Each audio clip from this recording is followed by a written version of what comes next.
ይሄንን ታሪክ ከሰማሁኝ በኋላ ወላሂ ነው የምላችሁ ህይወቴን የተቀየረው። የህይወት መቀየርን ብቻ አይደለም ማንነቴ ሁሉ ነው የተቀየረው። ከዚህ ቪዲዮ በኋላ በህይወታችሁ የሚያስጨንቃችሁ፣ በህይወታችሁ ሐሳብ የሆነባችሁ፣ ይህንን ችግር እንዴት ነው የማልፈው ብላችሁ ጭንቀትና ሐሳብ ውስጥ ያላችሁ ሰዎች ኡቅሲም ቢላሂል ዐዚም ወላሂ ነው የምላችሁ ይለቃችኋል። ይህንን ታሪክ የሚያወራው ራሱ ባለ ታሪኩ ነው። ይህ ታሪክ የተከሰተው በሀገረ ሳውዲ አረቢያ ውስጥ ነው። ይህ ባለ ታሪክ በሳውዲ ውስጥ ሲኖር ስራ ያለው ህይወቱ የተንደላቀቀ ጥሩ የሚባል ህይወት የሚኖር ሰው ነበር። እንደ ማንኛውም ሰው ቤተሰብ፣ ልጅ ወይ ሚስቶች፣ አጠቃላይ ፋሚሊ ቤተሰብ ያለው የሆነ ሰው ነው። ታዲያ አንድ ቀን ምን አጋጠመው መሰላችሁ? ከሚሰራበት መስሪያ ቦታ ላይ ባልተቤቱ የሰራተኛ የመቀነስ ሐሳብ ያነሳል። ሰራተኛ ለመቀነስ ሲታሰብ ከመሃል ማን ተመርጦ ይውጣ በሚለው አርዕስተ ዙሪያ ላይ ተወያዩበትና እጣ ይጣል ተባለ። እጣ ሲጣል እዚህ ሰውዬ ላይ እጣው ያርፋል። አይ ተባለና ይህ ሰው ከሚወጣ እስኪ እጣው ሁለተኛ ይደገምና አንዴ ይሞከር ተባለ። ለሁለተኛ ጊዜ እጣው ተጣለ። ለሁለተኛ ጊዜ እጣው ሲጣል አሁንም እዚህ ሰውዬ ላይ እጣው ይደርሳል። ምንም ማድረግ አይችልም። ይህ ሰው በአንድ ጀንበር ከሚሰራበት ስራ ከዛ ከተንደላቀቀው ህይወቱ በአንድ ጀንበር ሊባረር ነው። እናንተ ብትሆኑ ምን አይነት ስሜት ይሰማችኋል? ወላሂ ይላል ሰውየው፣ ዱንያ ከላይ እስከታይ ድረስ ተገለበጠችብኝ። ምኑን ለያዘው? ምኑን ልጨብጠው? ቤተሰቦቼን እንዴት አድርጌ ላስተዳደር? እኔ በምን ህይወት ልኑር? ሪያድ ላይ ኑሮ በጣም ውድ ነው ይላል። ሳውዲ አረቢያ ላይ ማለት ነው። በጣም ኑሮ ካቅም በላይ ነው። ቤት ኪራይ ከባድ ነው። የልጆች አስቤዛ፣ የልጆች ክፍያ አለብኝ። የማደርገው ነገር ካቅሜ በላይ ሆናለ። ከዚያም በኋላ በጣም መጥፎ ውሳኔ ወሰንኩኝ አለ።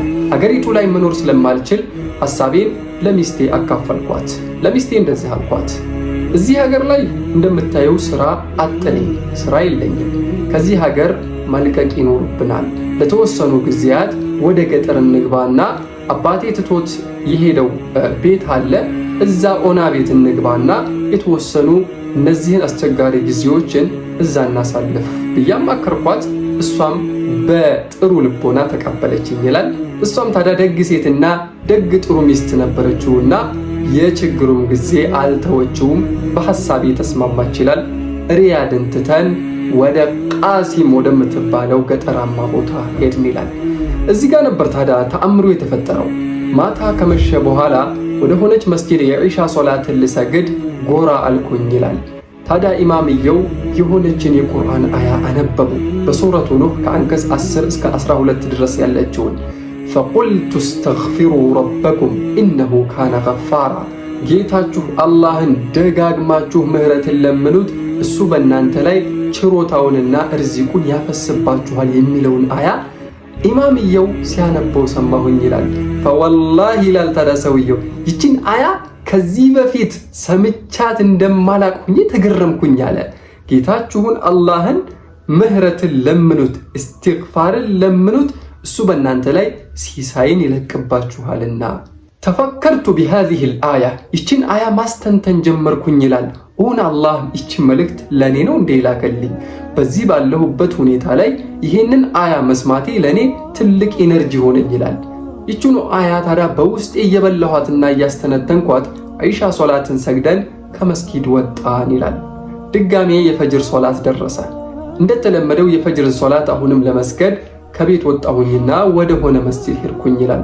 ወላሂ ይላል ታዲያ ይሄ ሰውዬ ማታ የተቀራው የቁርአን አንቀጽ አሁንም ጧት ላይ የፈጅር ሶላት ላይ ደገመና ኢማምየው ቀራ ይላል። አልኩኝ ይላል ይሄ ሰውዬ አላህ ሱብሓነሁ ወተዓላ ይችን አያ ለኔ እያሰማኝ ያለው ትልቅ የሆነ መለኮታዊና እኔን ማጽናኛ የሆነ አያ ወይንም ደግሞ አንቀጽ ለኔ እያወረደልኝ ነው ብዬ አሰብኩኝ ይላል። መጽናናት ጀመርኩኝ። አላህ ላይ የሆነ ያክል ተስፋ መጣል ጀመርኩኝ ይላል። እንዲሁ እያለሁኝ ከዛች ከሀገር ወጣሁኝና ወደምኖርበት ሀገር ወደዛች ወደ ገጠራማዋ ቦታ ወጣሁኝ ይላል።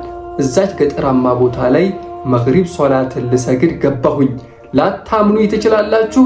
መግሪብ ሶላት ላይ ይችኑ ፈቁልቱ እስተግፊሩ ረበኩም የምትለውን የቁርአን አያ ኢማምየው ሲያነባት ሰማሁኝ አለ። ወላሂ ከዚህ በኋላ አልጨነቅም አለ። አላህን እስትግፋር አድርጌ ይህንን ሁሉ ያጣሁትን ነገር የማገኝ ከሆነ ምንም ነገር አልጨነቅም ብዬ ወደ እስትግፋር ገባሁኝ አለ። አስተግፊሩላህ ላ ሐውለ ወላ ቁወተ ኢላ ቢላህ ማለት ጀመርኩኝ። ተአምሩ ከዚህ በኋላ ሊፈጠር ነው። እንግዲህ ደጋግሜ ሶላት የምሰግደው በሆነች መስጊድ ነው ይላል። የሆነች መስጊድ ላይ አንድ አዛውንት አሉ፣ በክራንች የሚንቀሳቀሱ። በክራንች መሄድ አይችሉም፣ በክራንች ነው የሚሄዱትና ሁልጊዜ እስትግፋር ሳደርግ ያዩኛል አለ። ጠሩኝና ምን ሆነህ ነው አሉኝ አለ። ሁልጊዜ እስትግፋር ሳደርግ ያዩኛል፣ ሁልጊዜ ተጨንቄ ተጠብቤ ያዩኛል። ጠሩኝና አንተ ወጣት ሆይ ፊትህ አዲስ ነው፣ ለሀገሩ ብዙም አናውቅህም፣ ብዙ ጥሩ ሁኔታ ላይ ያለህ አትመስለኝም፣ እንደው ግን ምን ሆነህ ነው ብለው ጠየቁኝ ይላል። እኔ ደግሞ ውስጤ የተሰማኝን እንኳን ነካክተውኝ አይደለም መጀመሪያም የተነካካሁ ነኝ፣ ውስጤ ያለውን ቁስል ሙሉ በሙሉ ችግሬን ሁሉ አዋየኋቸው አለ። እንግዳውስ እኔ አንድ ስራ ልስጥህ አሉኝ አለ። በጣም አዘኑ።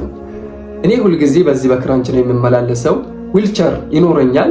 በዛ በዊልቸር እኔን ብታመላልሰኝና ለአንተ ጥሩ ደሞዝ ባስብልህ አሉኝ አለ። መርሐባ ብዬ ተቀበልኩኝ አለ። ችግር ላይ ስለሆንኩኝ ምንም አይነት ስራ አልመልስም ነበር ይላል። ታዲያ የኔ የወር ደሞዝ 1 ብር ይሁን እንጂ ወደ አካውንቴ በየወሩና በየጊዜው የሚገባው ገንዘብ ይላል ሪያድ ላይ ከማገኘው 3 እጥፍ ድርብ ሆኖ ነበረ ወደ አካውንቴ የሚገባው ይላል። ስራውን ተስማማን። ደሞዝ በአገራቸው 1 ብር ሊያስቡልኝ ተስማማን። በቀን 1 ብር ሊያስቡልኝ ውለታ ተዋውለን ጨረሰን ይላል። ያ ሰላም! የአላህ ተአምር፣ የአላህ ሙዕጂዛ፣ የኢስቲግፋር ኃይል ወላሂ ከምናስበው በላይ ነው። ታዲያ ሰውየው ታሪኩን ሲያጠቃልል እንዲህ ይላል።